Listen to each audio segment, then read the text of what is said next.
For the most part, those of us that come out of these historic traditions are now in the red zone, regulatory or what we call the regulative agency or the regulatory crisis. We don't have clear direction. There's a lot of confusion. You know you're there when the culture of complaint and criticism emerges. Have you ever experienced the culture of complaint and What? criticism? The what? The what? Yeah. What is that? I disagree. The culture of complaint it's a good indicator that the trust bond's been broken and that you're in crisis. And oftentimes you get caught in reaction. Most leaders who are leading what we call middle level judicatories or governing bodies or regional church, whether it's presbytery or synod or diocese or conference or association, most of those persons spend a disproportionate amount of their time dealing with crisis management. Amen. Cleaning up people who act stupid. Present company excluded, but it's just you spend your endless hours. And for those of us that have rules and procedures, Presbyterians, I think you have that. For those of us that have rules and procedures, we actually expect people to be logical and orderly and fight fair. And so as congregations, for example, is going to leave, or is thinking about leaving, you're supposed to then conduct meetings and have some deliberation, whatever. Hello? Hello? Is this a rational conversation about mutual discernment at that point by the time you get invited in? The decision's usually been made. And you go through all the energy investment of trying to walk alongside and be part of and be in good faith and whatever, and then at the end we're in a very different space. We're in a very different space. I was originally ordained in the Presbyterian Church USA in Mississippi in the 1980s as the reuniting church took place, and then we had the question by 87 or 88, you could leave with your property. Back in those days from the U.S., that was an exception for U.S. churches. Oh, we spent endless hours going to meetings with congregations, trying to deal with all the questions they had. They'd already made the decision, they were executing. They would never be honest with that. Well, probably being too strong. I just remember all the hours. Regulatory, we're in a different space. How do we now respond? And then when we do get experiments, we're not quite sure what to do with the experiments because they seem a little different, a little strange. They really don't fit into our rules and procedures again. The way we've, okay, you got the picture, I think, all right. So, reactive and regulative strategies. How do we respond? How do we respond? We downsize or consolidate. We try to merge churches. We downsize our presbytery structures. We collapse what used to be 3 or 4 staff member portfolios into one. We do all kinds of things. We often try to do planning to plan our way out of the crisis. And so we one more round of strategic planning, values, mission, vision, yet again. If that was going to work, that would have worked. Shift from programming to consultative. We recognize we don't have the resources to do programming. What happened to the national organizations of the Presbyterian Church USA, the national level agencies? What round is this of downsizing? Endless. 11. Endless. Then we become consultative. Rules and procedures are added to secure compliance in the ELCA, the shop that I work in as a Christian Reform minister. I was called to teach at Calvin Theological Seminary in Grand Rapids, Michigan, of the Christian Reformed Church, how to be an Presbyterian minister in Mississippi. Calvin gives you the privilege of becoming CRC if you're going to teach at their school. So I got the privilege. So I am CRC over Presbyterians. Anyway, rules and procedures added. We had at Luther Seminary, because of liabilities, legal liabilities, dealing with sexual impropriety and whatever, now you have to go through security checks, and now you have to go through training. We just keep adding all kinds of rules and procedures and regulations to protect ourselves. And it becomes increasingly more complex and complicated. It does not necessarily, it renders a solution up to a point. But fundamentally, it doesn't get at the systemic. Staff are dealing with conflict management, I already mentioned that. These are largely technical. These are things you have to do, they're technical, or these are things you respond to. Some of them work out of our defaults of the way we've always functioned.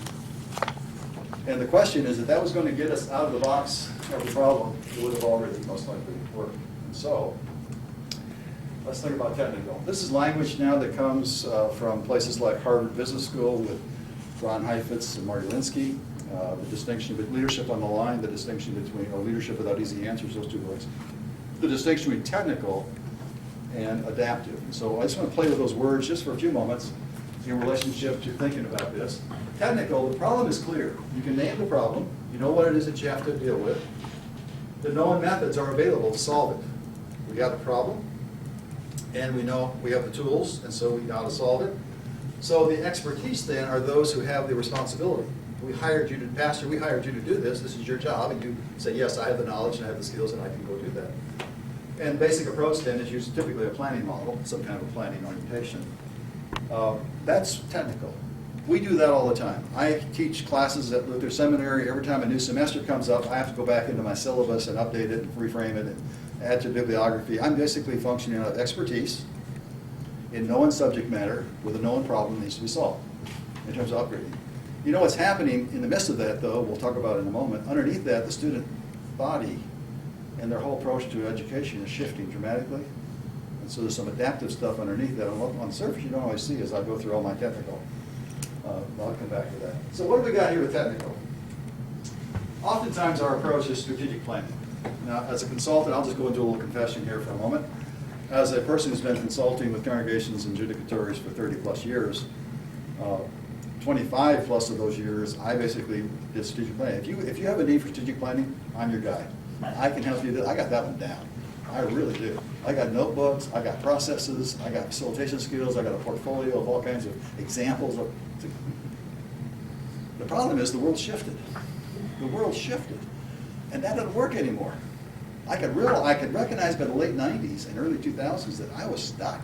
I could still see some lift occur from values, mission, and vision, but fundamentally it did not recenter an organization or move it forward. And I was stuck. And so I got off the road and said, I got to reinvent. And then Alan Roxborough disrupted my life. And I'm on the road doing it out. But anyway, so let's talk about technical approaches are usually insufficient in being able to address many of the systemic issues. This is the key distinction. Let's work at this in terms of technical and adaptive. Problem is typically clear, etc. Adaptive. The real challenge is murky. The real challenge underlying is not clear. We don't know for sure. Which means then that new learning is required. I'm not any more privileged with a degree or with a position or with authority. I'm no more privileged than the other person across from me who doesn't have that. Expertise no longer is the primary criteria of who's capable of actually getting inside of this issue. So God's ordinary people on the front lines innovate experimental change. This is really the turn. It goes back to the priesthood of all believers theologically, if you can think from those perspectives, or the giftedness of every one of God's people. We were practicing that this morning in dwelling. That's part of what's going on in dwelling. It's actually a belief that God's ordinary people in conversation live into new awareness. And the basic approach then is discernment. This is where those of us in the Protestant traditions that came out of the Protestant Reformation that had high Christologies, that operationalized their high Christology into rules and offices, etc., and the ordination comes directly out of that. We developed, I would say, a diminished pneumatology, or a pneumatology that was not fully developed or fully flourishing. A pneumatology becomes a view of the Spirit, an understanding of the Spirit in the midst of, it's the Spirit of Christ, but the Spirit's role and work. So discernment is very different than planning. Discernment approach, communal spirit-led learning, that's part of also what was going on in the conversation this morning with Joel. It's just an example of starting to live in that space. So let's move this forward. Here's the adaptive challenge question that we like to use in helping people begin to frame the difference between technical and adaptive. What issue or issues are we currently facing for which we presently do not have an answer, but which we must address if we are to live into God's future? Now the key phrase there is the second phrase, for which we presently do not have an answer. Then you know you're in adaptive territory. If you have an answer, you're in technical territory. If you don't have an answer, you've shifted over to adaptive. It requires a different approach, but which we must address if we're living in God's future. That's the ringer. It's not like we can choose to ignore them for a while, but they'll come back and bite us if we don't address them. So then we have to, it's a new way of learning. It's a new style. Now sometimes they're mixed, sometimes you get technical and adaptive mixed. But let me give you two quick examples to kind of live into this space. Some examples. Theological education. That's where I live much of my life, besides being on the road consulting. Here's kind of an issue that emerged for us in the last decade. We found that students increasingly graduated with higher levels of debt. Some of you may represent that reality this way. Higher levels of debt. Their cumulative debt from their college years and seminary years in the last couple of years has gotten close to $50,000. We've also, without a whole lot of study, discovered that first call assignments usually are not at a level of salary that allows you to live as well as pay back your debt. And we were stuck in terms of this problem. And so what did we do? We focused on the students and said, you need not to accumulate so much debt. There, we did it. We solved that one. So what did students do? They went out and got part-time jobs and started taking seminary part-time and spread 4 years over 6 years. We said, no, you can't spread this out over 6 years. You got to finish in 4. We kept focusing on the students. We kept saying, you're the problem. This is something you got to fix. And they kept feeling guiltier and guiltier, and the problem kept getting worse. That's a technical approach to a systemic problem. What's the adaptive? Here's the adaptive. Some of us at seminary begin to frame it this way. We have created an approach to graduate theological education that for many is not affordable and financially sustainable, which is also increasingly out of step with the next generation of leaders. Who's the problem? Not the student. Us. That changes the conversation. And frankly, when that began to come into focus, we didn't have an answer. We began to do some experimenting. ATS is not the most creatively minded organization in the world, the Association of Theological Schools that accredits institutions. They have pretty strict compliance standards. They come out of modernity to the hill. They carry that to the bed of that. That's just modernity. Rules, procedures. Everybody's the same. It's a good cutter. We said to ATS, we need some freedom here. We want to do distributed learning, and we want to create cohorts, and we want to put a 6-year program together in which we can, in cohorts, have them never leave home, bring the campus 2 times a year for 2 weeks, and put our whole curriculum online, all of our cohort, everything online in cohort learning. And we want to do that over 6 years. And ATS kind of choked for a while and finally said, well, yes. And so we started that. We're 4 years in. We're actually 5 years in. Now, experiments often take time. In this example, experiments sometimes take time. You don't know. You don't know if it's going to work or not. It was quite a commitment to get 43 faculty to put all of their courses, core courses, online virtually. Faculty are less than progressive sometimes. You want to say it that way? You won't report me, I hope. Faculty can be less than fully progressive. 5 years in, here's the initial evaluations coming back. The capacity to learn in terms of what they're mastering the content and whatever is about the same. No real difference. So the faculty member who kept saying, if they're not sitting in front of me, they're not learning, he got debunked, finally. Oh, praise God. Formation, in terms of character formation and pastoral identity, came higher in context than on campus. Because campus community is no longer a community. We can assume that. But I know a student less 3 hours a week sitting in front of me than I do when I'm online in virtual community over on an ongoing basis where they're reporting in regularly and giving me text to read. I'm an INT teacher, I like text. Giving me text to read, etc. Adaptive change, adaptive challenge. Fundamentally new. Now, that began on the side, kind of as an experiment. I would say probably within, this is my estimate, I'd say within the next 10 years, that program will displace residential campus in terms of numbers. We'll still have a residential campus, but the majority of our MDiv students will be graduating from our distributed program. That's a fundamental way of rethinking. You no longer need libraries. Did you know that? You no longer need libraries that have actual books in them. I like books, by the way. I really like books. You can give me a book. You don't need books anymore. Everything comes virtual. Boom, there it is. Here's your college education. Download it. Read it. I still can't. All right, you don't need to know about me. All right. Congregation, Second Church. This is Second Church. Second Church is a city neighborhood church. We'll talk about this a little bit. Second Church, you can locate this in your communities. Changing neighborhood of ethnicity. This particular, I have one in mind. This particular congregation had significant, initially it was African American transition in the 60s and 70s, followed by Hispanic transition in the 70s and the 80s and 90s. So they've been through several rounds of ethnic change. The members increasingly moved out as they got older. The kids had left a long time ago for the suburbs. A lot of the members moved out but drove back. They were loyal to the church. They were still wanting the church going. Declining membership, declining finances. But you know what they did? They said, we're committed to this community. We're committed to being a church in this community. And so here's what they did. You can imagine. Closed closet, food pantry, after-school tutorial, Wednesday night programming, summer camp, on-site camping. Just hundreds of kids from the neighborhood come into all the programs that they're offering in Prime. They're just pouring themselves out to this community. You know what the net effect was in terms of actual increasing of their own life together? all their solutions were technical. They were still working out of their resources, having the answers for the other. They were basically, it's the benefactor model.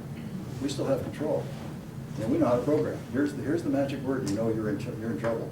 We are going to meet their needs. When you hear that language, know that you're in benefactor territory and you're in trouble. You're working technically. Here's the adaptive. The congregation is yet to develop genuine relationships with the other in the neighborhood, where there's a reciprocity of mutual learning. Some experiments this congregation began to do, some initial experiments. They went out and walked their neighborhood. That can be safe. They didn't actually talk to anybody yet. That's a little dangerous. So let's just actually go out and walk our neighborhood. And they found out that, oh, I remember that house, and I remember that so-and-so lived in that house. And they began just kind of refamiliarize. Then they moved to the level of saying, well, where do people tend to gather? Laundromat, there's some spaces, coffee shop, there's some spaces here. Let's go sit in those spaces and see if we can't start at least figuring out who's there. And so they began to do that, some experiments. They're outside their comfort zone, big time. They're with the other. They're placing themselves in a position of having to actively listen to the other. It starts to reverse the whole equation. No longer are they benefactors with resources to meet needs. They are learners on a journey in which they're discovering reciprocity of learning from the other. That's an adaptive change. Future is yet unknown, but you understand. So, the adaptive change process. God's ordinary people participate in spirit-led communal discernment, utilizing action learning approach. Let me translate that language. Action learning has been around for some time. It comes out of the premise that most of us are heavily trained that if you learn something and you understand something, that you will then do it. It's called theory application. The Enlightenment was premised on that approach. So we front load most of our educational models with knowledge, assuming that you will then go out and practice. Action learning says wrong equation. That may work to some extent, but actually what you have to do is you have to go out and practice something in order to think your way into new ways of, or discover new ways of thinking. You practice your way into new thinking rather than thinking your way into new practice. And that's a really interesting thing for those of us who like to maintain some semblance of control. Last time I checked, most people in the Reformed tradition like to maintain some semblance of control. All of a sudden you find yourself at risk, you're vulnerable, you're outside your comfort zone. The action learning. A variety of experiments, discovering new ways to address the adaptive challenges confronting them.